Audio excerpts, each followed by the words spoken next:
Essa semana saiu essa decisão aqui do TRT15, onde foi revertida uma justa causa de um funcionário que foi pego beijando um colega de trabalho durante o expediente, no estacionamento de um supermercado.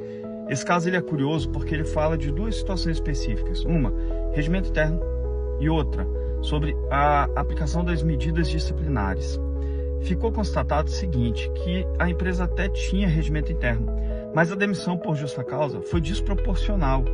Isso acontece por uma situação. Muitas das vezes, a empresa tem um regimento interno e não consegue aplicar corretamente, ou seja, na hora dela realizar a gradação das punições é onde ela peca. E por que isso acontece? Quando você vai punir com a justa causa, primeiro você tem que observar o quadro histórico do funcionário.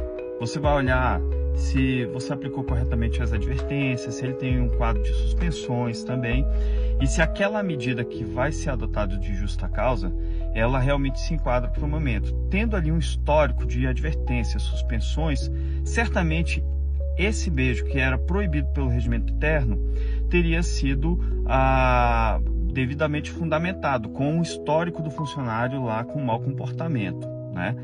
No entanto, possivelmente o que aconteceu é que ele não devia ter um histórico de punições, ou então não era o suficiente para aplicar a justa causa.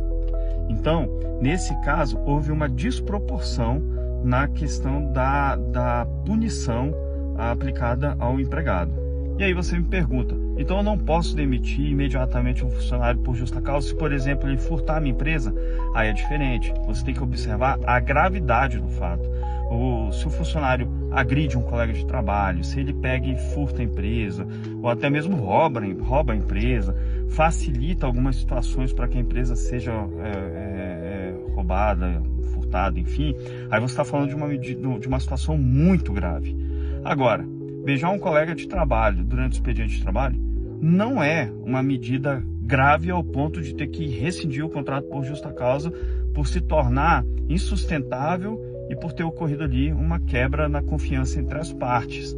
Quando você demite a pessoa por justa causa sem observar o histórico funcional dela de medidas disciplinares, é porque ela quebrou a confiança com você.